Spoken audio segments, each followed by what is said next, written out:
Thank you so much for joining us today.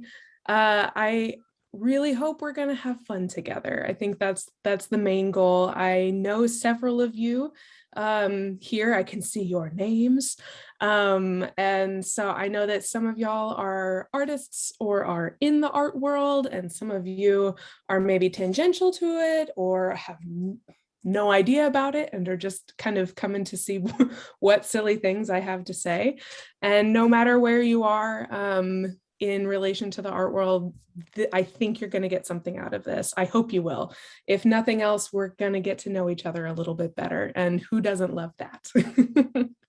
So Sarita already kind of said it. I am a museum educator. I am a working artist. I work with art every day. And I talk about it a lot. I could talk to a brick wall, which is handy because that's kind of what this feels like a little bit because I can't see any of you. What I will just highly encourage for everyone is participating in the chat if you can. And I will give prompts for that as we go. But if y'all have questions or ideas or anything, I would like to hear from you. It's more fun that way. So that's kind of my plea for y'all as we get into this. And now I will do that thing where I share my screen and put it in presenter mode. Awesome. Okay, so how to look at art. A guide for discussion. And in this hour-long presentation, we will learn absolutely everything there is to know about looking at art. There are no other facts to know or anything. Obviously, just kidding. There is no wrong way to look at art. The only wrong way to look at art is to not look at it at all. So that's kind of where I want to set the tone a little bit today. We're going to do some activities together. I'm going to give you some helpful suggestions for your next visit to a museum or a gallery or Google Arts and Culture. But I just want you to know that your experience with art is your own. And I think that everybody, whether they realize it or not, has really excellent instincts when it comes to finding art that they enjoy and having conversations about it. So just putting that out there before we get started. Here's the plan. I know some of y'all are going to want to know what the plan is for this evening. So we're going to talk a little bit first. We're going to set the tone for the evening. And then I'll give you some suggestions for where to get your journey started looking at art. And then we're going to spend the bulk of our time on this third bullet point, which is activities and exercises. We're going to play together, basically. And then I'll give you some suggestions for where to go after tonight, because you will not always have the amazing Alli Rogers Andreen with you when you visit the museum. You will have to come up with some ideas on your own, and we want that. So all that said, take a deep breath. It's evening. The work day is done. The sun is setting. It's a beautiful day. Grab a drink and a snack, huh? It's been a long day. And maybe you haven't had dinner yet. I got my bubble water right here. And then my backup water, just in case. Grab a drink and a snack. As I mentioned before, if you have access to one, bring your favorite notebook, note-taking materials of some kind. Yes, I'm going to make you work. I hope it will be fun. I will have fun. So that's all that really matters, isn't it? Get comfy. I am wearing my slippers right now and sweatpants, just straight up sweatpants. And this is the hardest one sometimes. Try to find a peaceful mental space. So again, with those deep breaths, let's just do 5 deep breaths together, huh? And close your eyes with me too.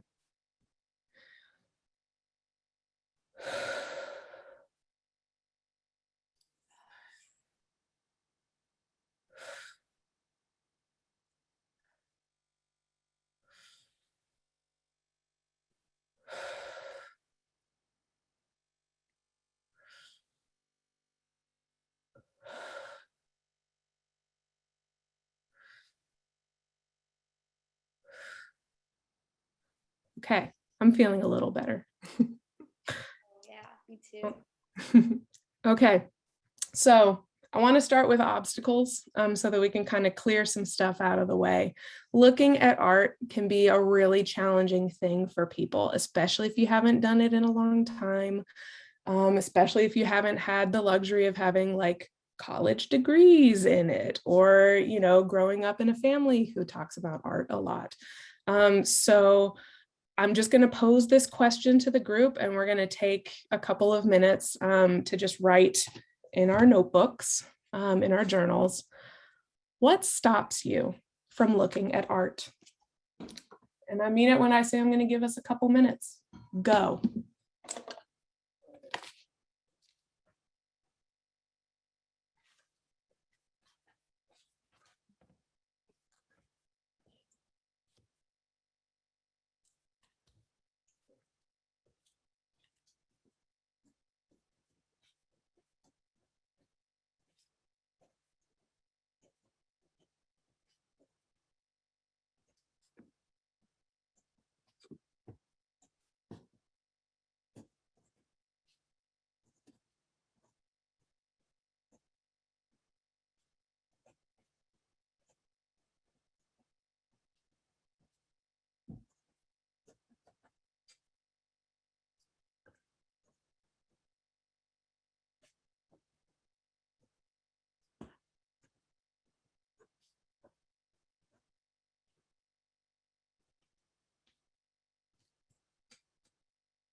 Take about 30 more seconds.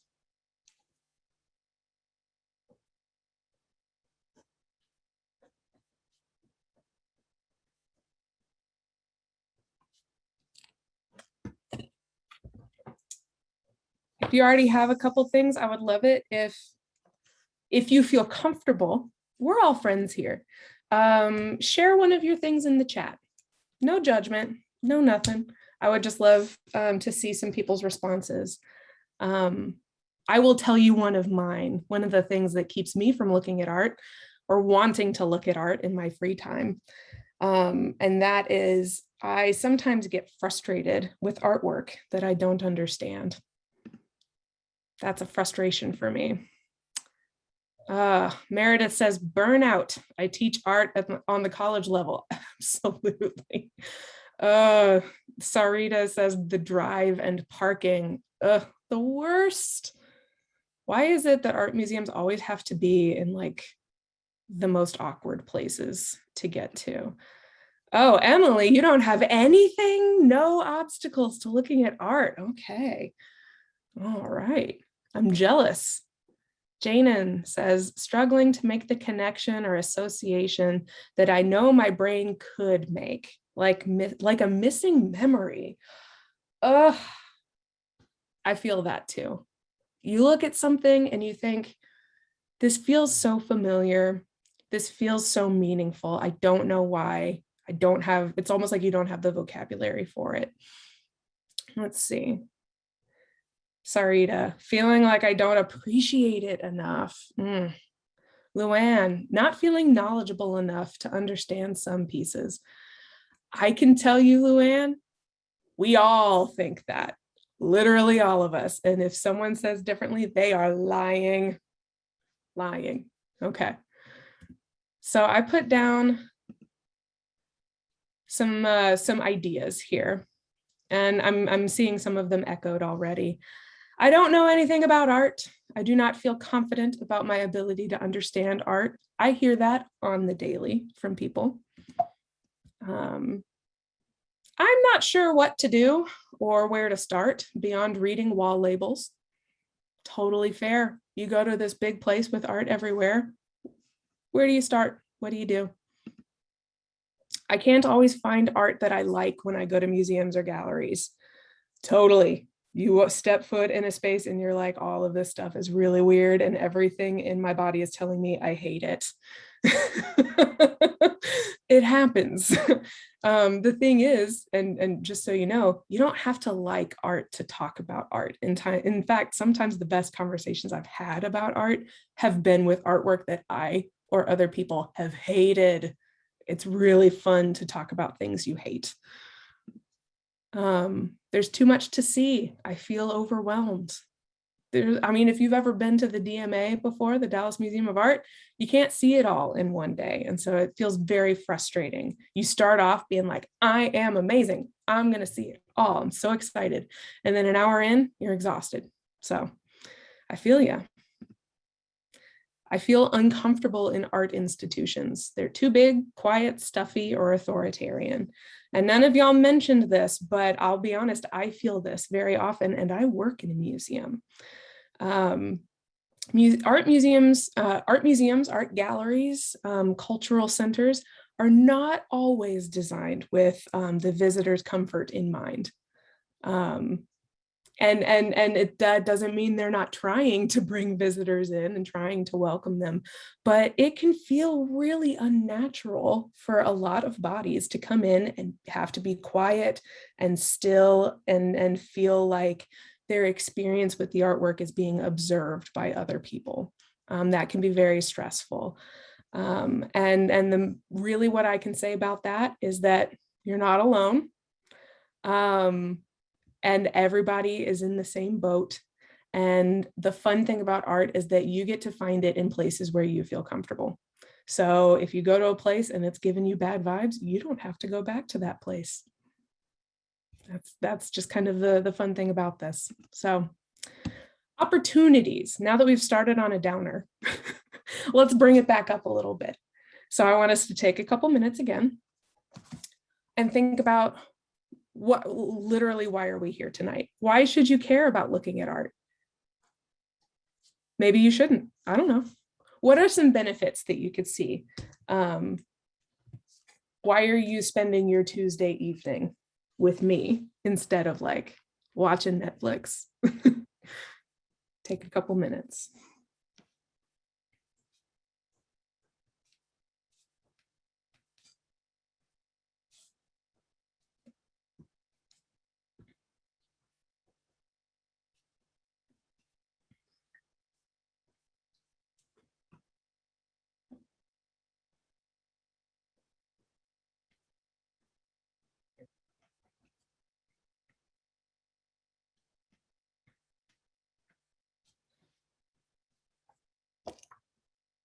And since you already know my hand, once you have a couple, one or two, or however many you have, feel free to put one in the chat.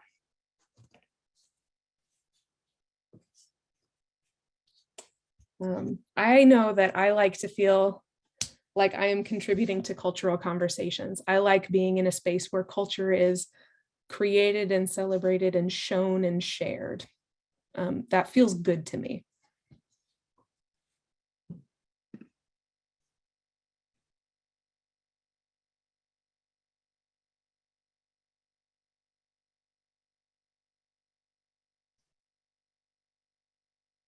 Emily Reynolds appreciates the connection to history. Sarita says, it makes me feel imaginative.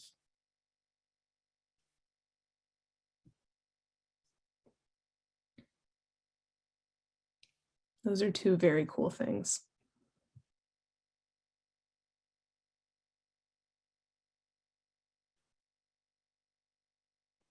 Why should you care about looking at art?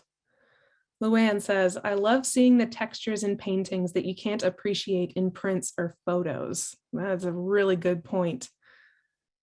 Janan says, I enjoy learning and enjoy sharing in things others are passionate towards. Yes, Janan is a really excellent conversationalist. Meredith says, I know what is relevant, current art, where we have been, where we are going, spot the change or shift in culture. Oh, that's exciting. Yeah, I agree.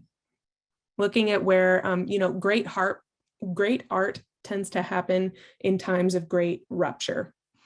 During revolutions and during and immediately following revolutions and wars and inventions in technology and all of those things, all of those opportunities tend to produce really great art. Okay, so Sarita says, taking a moment to look closely. We're not always very good at just taking a moment to slow down, are we? That's something I'm always trying to do. So it's an opportunity to see new things regularly. We want to find some inspiration, maybe. Maybe we want to build new and stronger relationships. So if you want to visit a museum with friends or loved ones, maybe you want to work on growing that relationship. Let's see, building flexibility, creativity, communication, and empathy skills. So looking at art tends to do that for us. It tends to help us be in touch with our feelings and with other people's ideas, and to use our words to communicate new ways of understanding with one another. And we get to engage with challenging ideas. You know, for us grown-ups who aren't actively in school, we don't always have the opportunity to challenge our brains in a space that isn't like Facebook or Instagram, you know, political arguments on Facebook or something like that. We get to engage with the challenging ideas that artists throughout time and history have posed to us about love, war, power, all of those things. So, where to start? Now, literally, you have to find some art in order to start. And so I'll just put it out there that often when we think about going to look at art, we think of going to like the big local museum. Luckily in DFW, we have tons of museums. So it's so many great places to go and look at art. Some of them charge ticket prices, some of them do not. And they're all wonderful in their own ways. You can go to galleries. The difference between a museum and a gallery is that a gallery is trying to sell their work. A museum has its collection and they want you to come and see it. A gallery wants you to come and look, but there's also like an economic motivator there. They want you to buy this work, and maybe you can buy it and take it home. But also, I don't want you to undersell things like community centers and cultural centers, like the Latino Cultural Center, for example, in Oak Cliff. Amazing place to go and see some art that isn't a giant museum. You can also, of course, go digital while you're at home. If you don't feel comfortable going out into the wider world yet, that's totally fine. So resources like Google Arts and Culture, the books that you have on your bookshelves, any illustrations work just fine. Or you can look at your own artwork. Like I said, the Dallas Culture Centers rock. Absolutely, they do, Sarita. Sarita. So if you are a practicing artist, the activities and things that we're going to do right here are things that you can do for self-critique as well. I do them often, so that's another thought. Next, you got to plan your visit. And I know this may seem like a simple thing, but I say it because people don't always think about the environment in which we can look at art and be our most productive in it. So you want to make sure you have enough time, but I really, unless you're like in New York and you're only going to be there for one day and you really just want to see as much of the Met as you want to in one day, I'm going to caution you against having that mindset when you visit arts institutions, because you are just begging for mental fatigue. If you plan to spend more than like an hour or two in a museum, you need to pace yourself. You need to plan some lunch in there. You need to like bring a book along, or remember to go and take a walk outside or something, because your brain's capacity to look at things and process them gets so tired after a while. So bring a snack. What I recommend, choose a place where you can go for an hour in the evening. There are plenty of places where you can go and choose just like a digestible gallery or two to see on your way to doing something else. Allow yourself an hour, go on your lunch break, make sure you have no other responsibilities. No other responsibilities. This is your focus. This is your to-do item. I want to go and look at 5 artworks. That's my recommendation. You can choose whether you want to be alone or go with a group. Obviously, I'm formulating everything today to where we can kind of do it by ourselves, but I'm going to strongly recommend that you kind of try it both ways. Maybe you go first by yourself, and then maybe you go with a partner or a couple friends or a class or something like that, because the group dynamic changes the conversation. Bring a notebook and a pencil. Almost all arts institutions will allow you to have a number 2 pencil and some paper with you. I recommend that. You can also take pictures on your camera, but I like just having a thing where I can take some notes and work some feelings out. Check rules for photography. A lot of the major museums are allowing non-flash photography now. Just check up on the rules. They're all on their websites. Wear comfortable clothing. Please do not try to dress up, you know, for the club or whatever at the museum. You will be cold and your feet will hurt. And again, just don't plan to see it all. It's not worth it. It's exhausting. Oh, and let's see. So are you tired of hearing me talk? Good. Let's look at some art together. We're going to start off with one of my favorite things to do, which is descriptive language. I learned how to do descriptive language when I was learning more skills for facilitating arts conversations with people who are blind or have low vision. But honestly, this is one of my favorite ways to connect to an artwork because it makes you spend time with the artwork. People tend to look at an artwork for maybe 30 seconds and then move on. And that's just not enough time to really come to a full understanding of what you're seeing.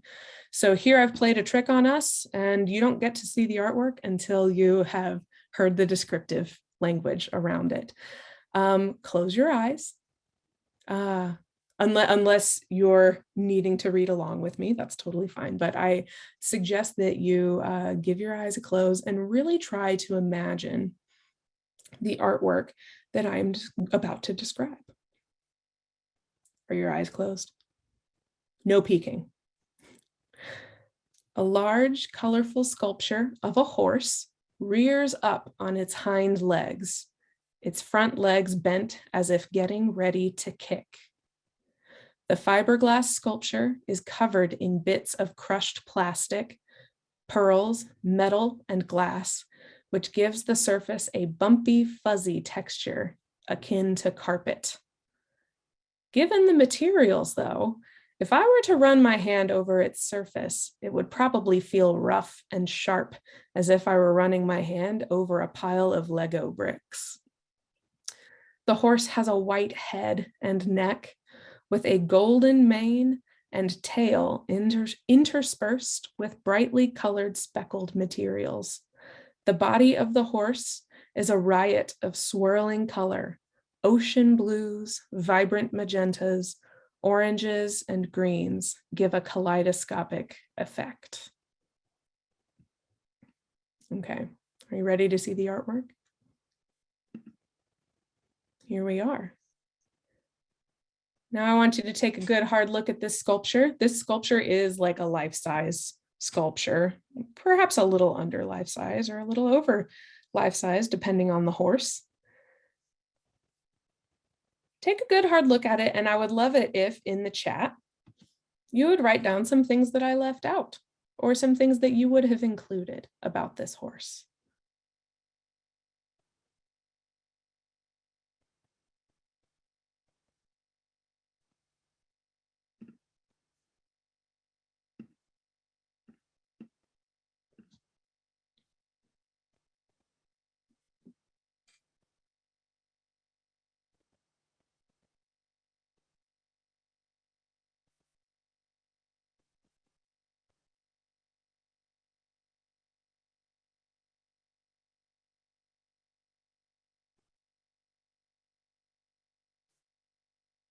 Sarita says, the horse looks gloopy and has the most beautiful melted looking tail. Absolutely. And look, you know, I said it was reared up on its hind legs, but look, it's being supported by this gloopy tail. Luann says the flying mane. That's right. Yeah, it's not just Its mane is not laying down on its neck. It is kind of up and in the wind. What else did I leave out?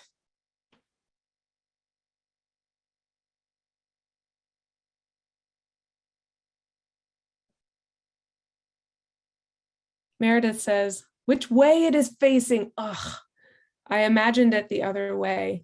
And that I might have mentioned, or no, I didn't mention it, Meredith. That's a really good point. I didn't mention that it's facing toward, well, I'm assuming we're all seeing it the same way, that it's facing to the right. You know, and it occurs to me, I also didn't really mention, this is a sculpture, like you can walk all the way around it.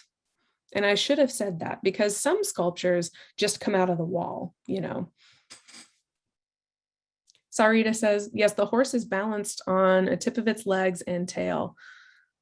I also love that, you know, and I'm sure partially the artist, Raul de Nieves, you know, is maybe a practical decision, but I also think it's this lovely, like, I don't know, terrible me, I just kind of want to tip it over. Yeah, like a tripod, absolutely. So this is one of those skill sets that you can use on any artwork. As you encounter an artwork for the first time, take a few minutes and try to make a visual description of it in your head. Start with the most important things first, like I started with. This is a large, colorful sculpture of a horse, right? That's the big idea. And then as you look closer, pay attention to the types of color the artist is using, the types of materials, how they would smell, how they would feel. You know, in one way, this horse kind of looks like it's made up of a bunch of like chrysanthemums bunched together, like a bunch of flowers. And so in a way, this horse kind of looks like it smells floral to me. Or it looks like it's made of coral or rock candy. Think of as many different ways to describe your artwork as you can. And you'll be surprised actually how long it takes you. And all the while you're doing that, you are building relationship with that artwork. I should also mention that none of these activities are going to have anything to do with what you would find in the label text of the artwork. Often museums will have wonderful, beautiful, well-written labels produced by the curatorial or education department. And they will often give like historical context for the artwork. They'll give you like facts and dates and, you know, perhaps point you to some interesting like contextual information, historical information about the artwork. That's not what we're doing today, because you know what, when you're at the museum, you can read those labels yourself. Today is about like, we're building personal relationships with the artwork.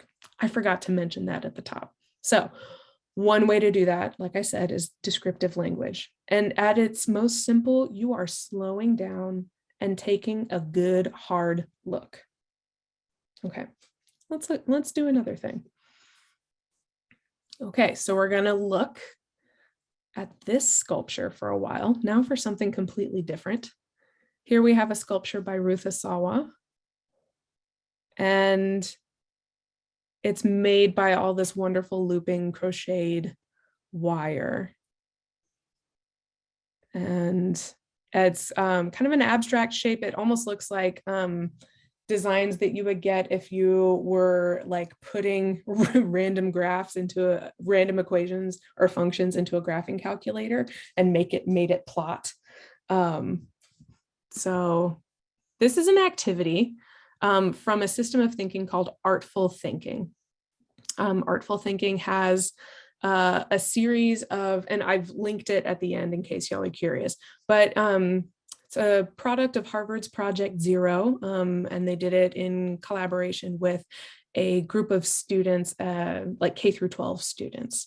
And it's basically a whole bunch of different exercises geared toward helping people understand art. So I've picked 3 exercises for us to do with 3 different artworks. This is one of them. Yeah, Luann, I mean, you're right on the money. Luann says, being a fiber artist, it looks like knitted wire to me. That's absolutely what it is. And Ruth Asawa, it's either knit or crochet. I mean, she kind of loops it in on itself. So I don't know what kind of tool she used to do that, but it's one continuous piece of wire that goes round and round and round and round. So this is an exercise called 10 times 2. I want us to look at the artwork really closely for about 30 seconds. And then as you look, I want you to list 10 words or phrases about any aspect of the artwork.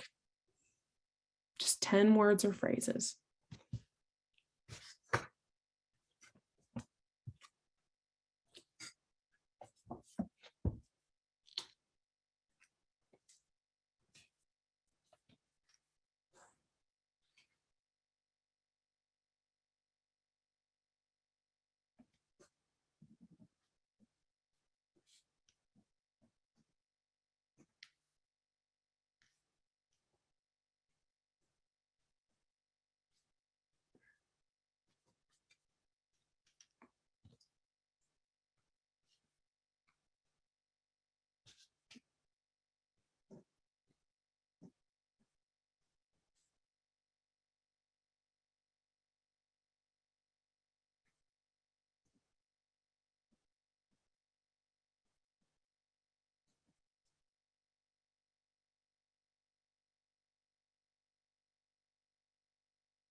If this is feeling difficult for you, try to get more granular, more small. You can talk about shape or color. You can talk about what it reminds you of.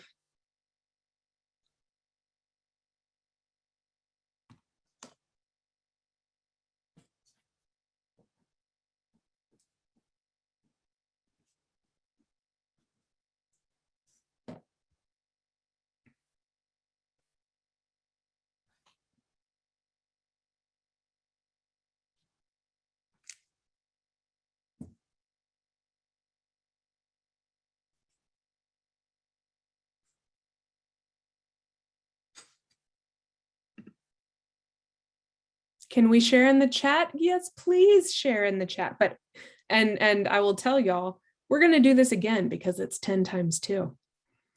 Flowing, floating, mobile, wings, crowns, stockinette stitch. Oh, there you go, Luann.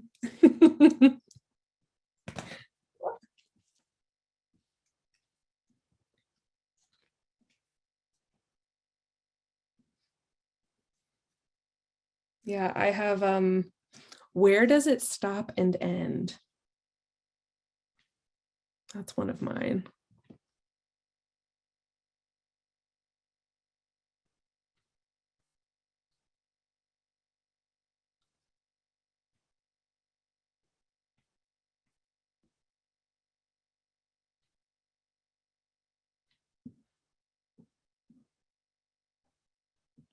Sarita has looping, energetic, choral-like, systematic, catches air, nice gradations. Ooh, Mobius. Oh, absolutely. It does kind of look like a Mobius strip.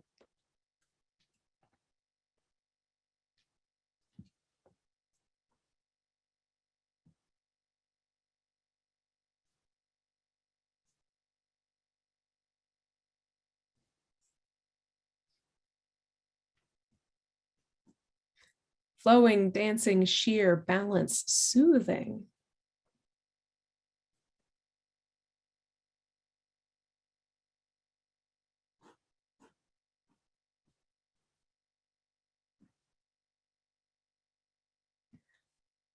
The inward curves near the top remind me of Cthulhu. Thank you, Janan. Meredith says spiral, gate, cold, smooth, scribble, see-through, wire, links, gradient, it builds. Now, I hope y'all notice that as we're making these lists, they're kind of poetic. It's like we're making poems of the artwork. So in the interest of time, what I want us to do is, or what I would like for y'all to do is take literally 1 minute.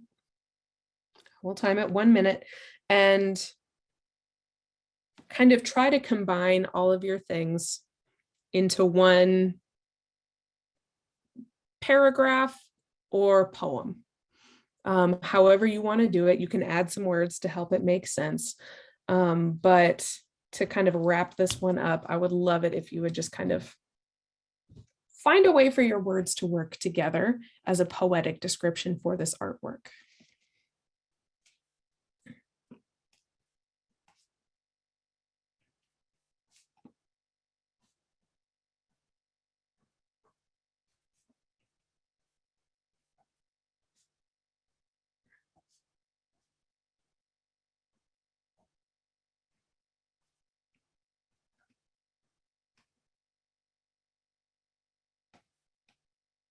And when you have it, I would love for you to put it in the chat if you feel comfortable.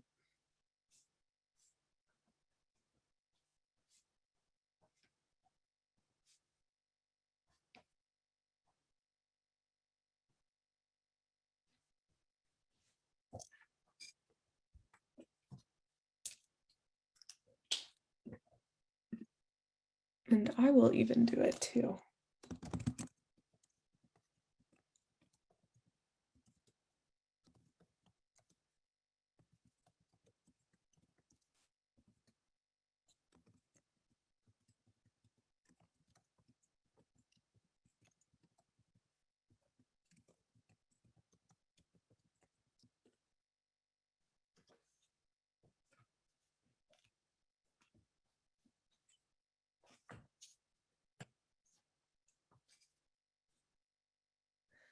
So when we are looking at art, sometimes it is helpful to break it down like this into lists, challenging ourselves. You know, if we are approaching an artwork where we're really not sure what is going on, sometimes the easiest thing to do to really get into it is to just start describing, because after a while, I think you will find that your words start to flow and your understanding of what you are seeing expands. Luann says, the knitted crown of winged creatures flowed over the admirers. Oh man. Meredith says, a spiraling gate of see-through scribble, all cold curves, a gradient of wire. It builds. Janan says, the curves and the depths of the abstract shape lends itself to a morphing and shifting set of creatures, faces, and objects. Absolutely.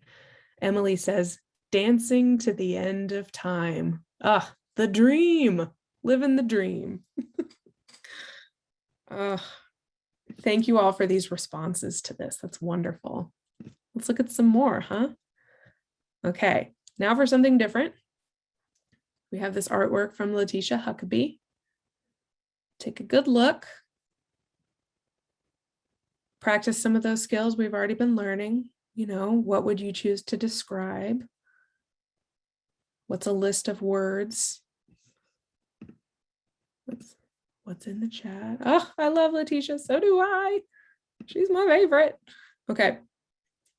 And here's the activity I have. It's called Creative Comparisons. Again, it's from the Artful Thinking palette.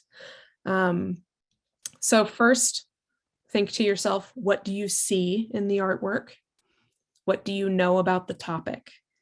So you can write those to yourself. If you would like to write them in the chat, that would be wonderful. But here is where it gets really interesting. Imagine if this artwork were a song. What would the song be? If this artwork were a song, what song would it be? And then explain 3 ways in which the two compare. So comparing an artwork to a song. If that's hard, you can choose just like a genre of music or an instrument.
Ooh, a void in the ocean that leads to the heavens.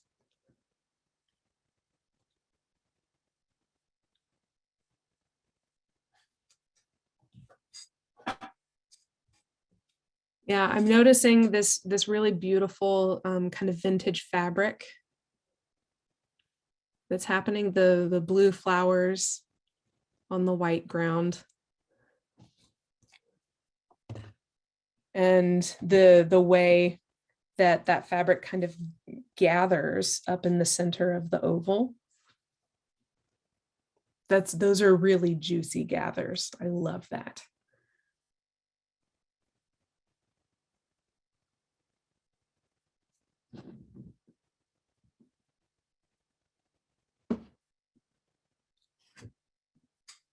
Sarita says, a song with a banjo, something that sounds upbeat, but is dark. Oh, I love that. Yeah, I agree. I think like this is giving me, this reminds me of actually a quilt that I have from my grandmother's house that's blue and threadbare, kind of like this fabric.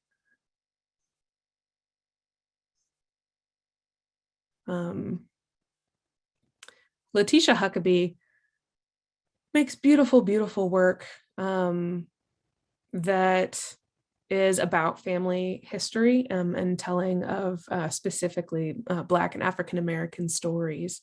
And she does a lot of portraiture, and it's perhaps a little hard to tell in this picture, but this is like a kind of a silhouette photograph that is printed onto this vintage fabric. Ooh, so many responses. Ooh, okay. DP, Tones and I, never seen the rain. The girl shows her audience how to see and absorb the experience of rain. Ooh, I need to look that up.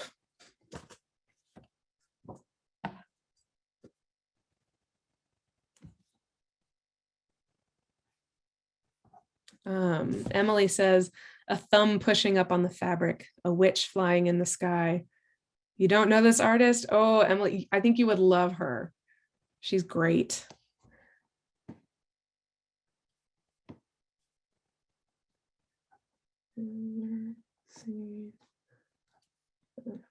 Rain. Yeah, I'm taking notes on that. She's Always of a Woman by Billy Joel. Wonderful.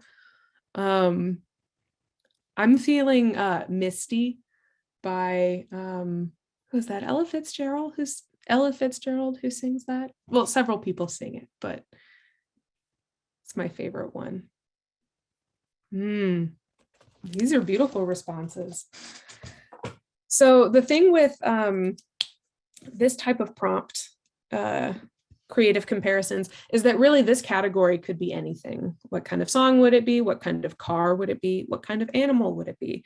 What kind of book would it be?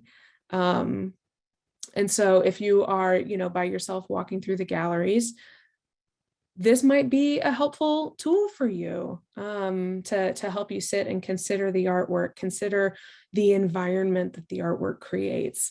I think a lot of us are really being drawn in by these calming blues and the vintage feel of the fabric and the very mysterious silhouetted shape here. What could it be? What could the story behind this be? And so perhaps a way of exploring that for you before reading label text or anything would be to compare it to something else that you know. We tend to do that. Our brains like to find patterns in things. Our brains like to complete patterns in the world around us. So let's look at another one, shall we?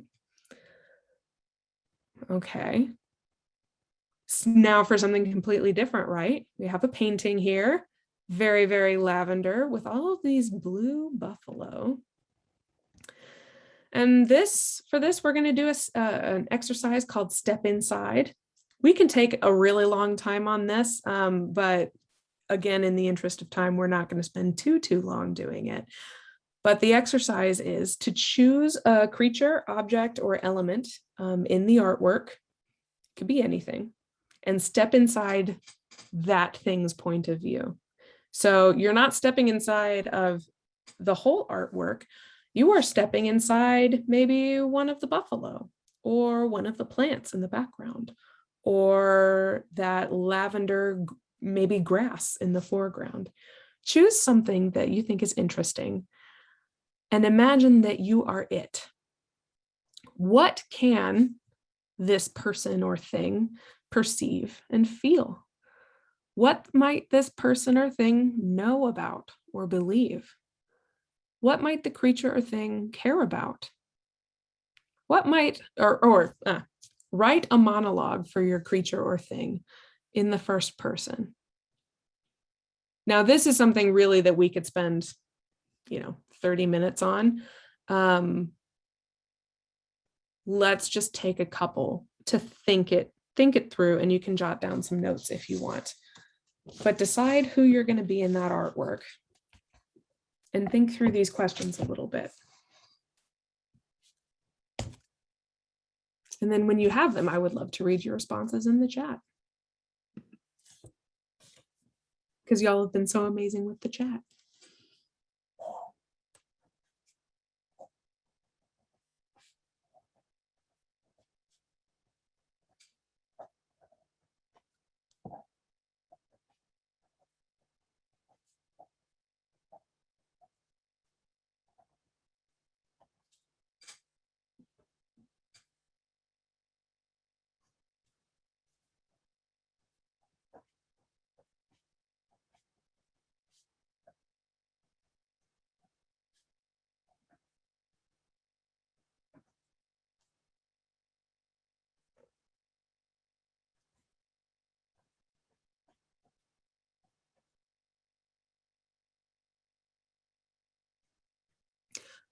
Yes, Meredith, and just so y'all know, I'm going to share the whole presentation with you. At the end, I can, email it to Sarita and have her share it with all of you who registered. So you don't have to worry about remembering exactly what any of these exercises are. Because they're really fun, and you could spend all day doing them. I definitely over prepared a little bit for today because I was so excited about talking to y'all. So just to get the sharing started, I chose to be one of the clouds, and I chose to be, there's this cloud in the top left. There's a cloud in the top left that kind of looks like a turkey, the profile of a turkey. And so I am imagining that the cloud is cold, but it's feeling warmed by the sun, and it's trying to kind of scooch its way over to stand and float in front of the sun so that it can give the buffalo some shade. So there's that. That's my little thing to share. The cloud just cares about cloud things,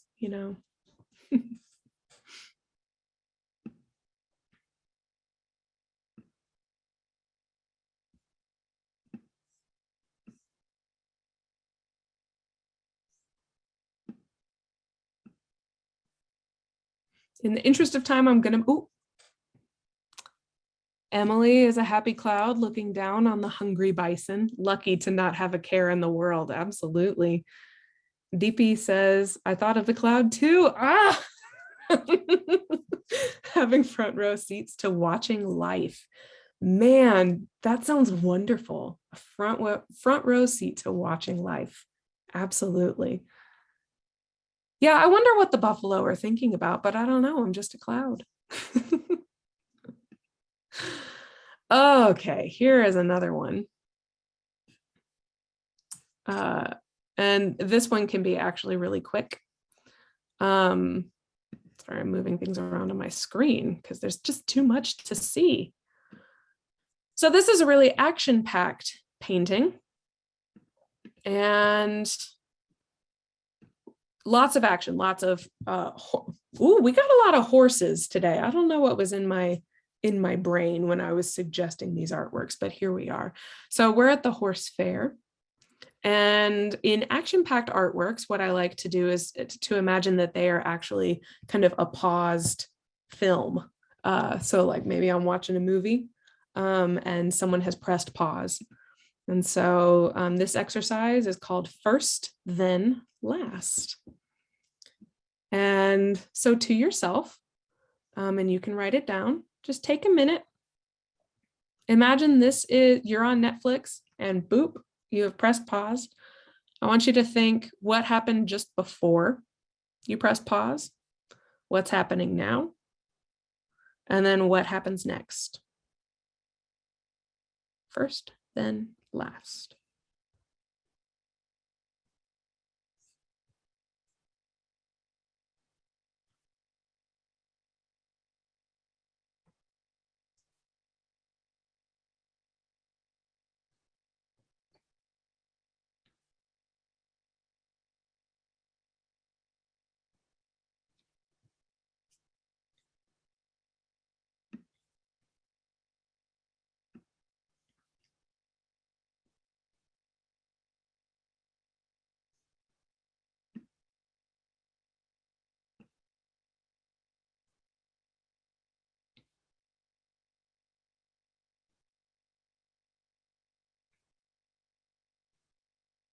If you would like to share, go ahead and please share some of your ideas in the chat.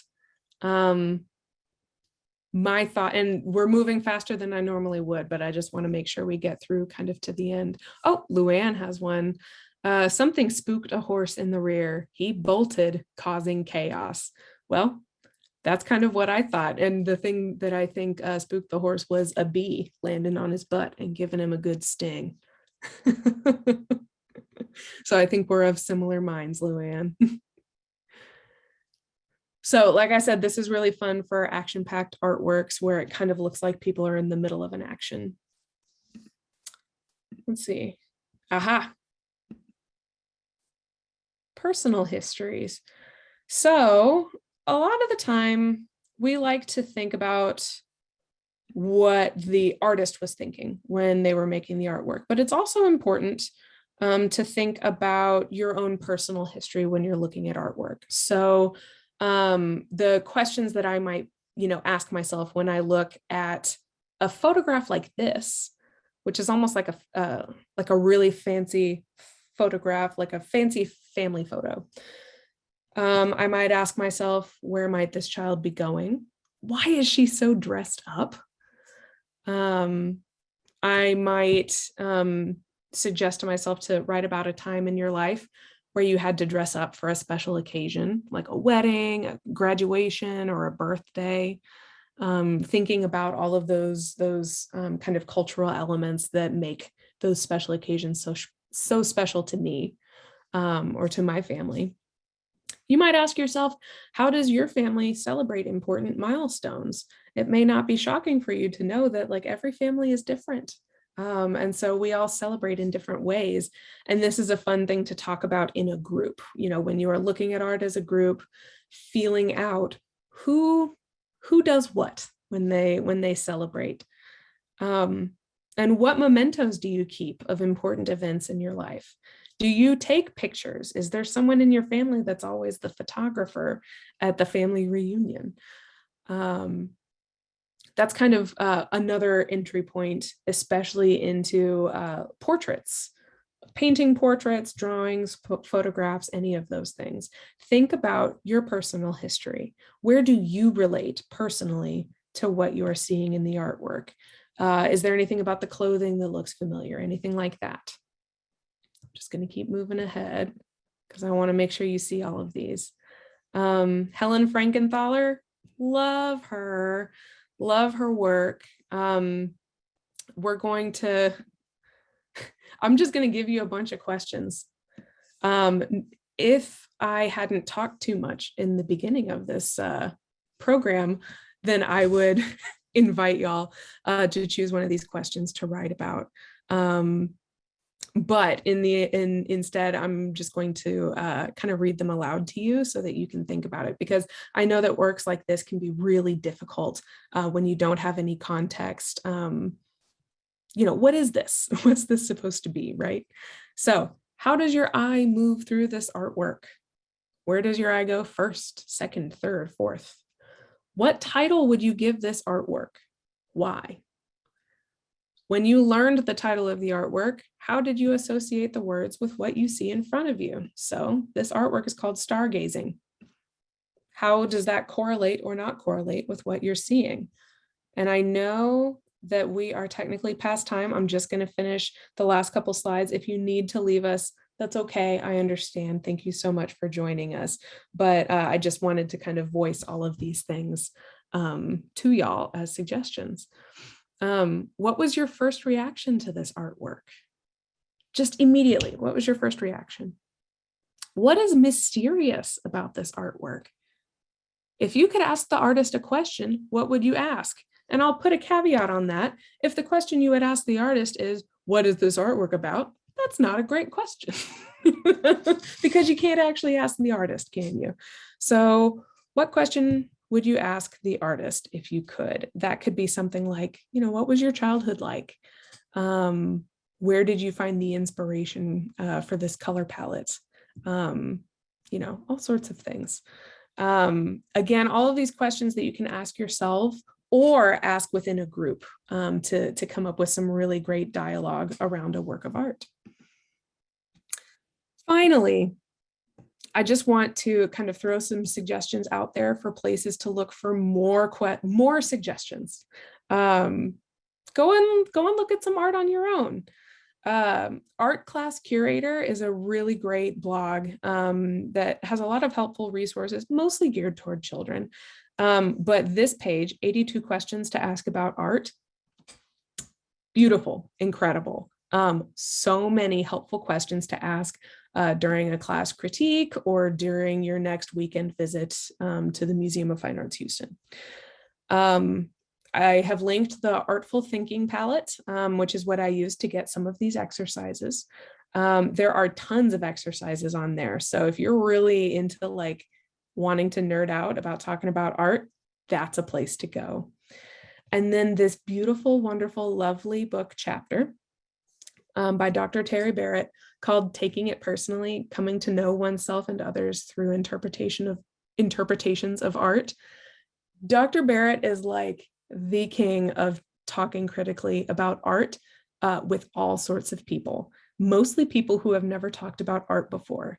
And this story is really lovely and heartwarming, and I think would provide a lot of valuable insight into how artists and art critics talk about some of the more enigmatic conceptual artworks that you might come across.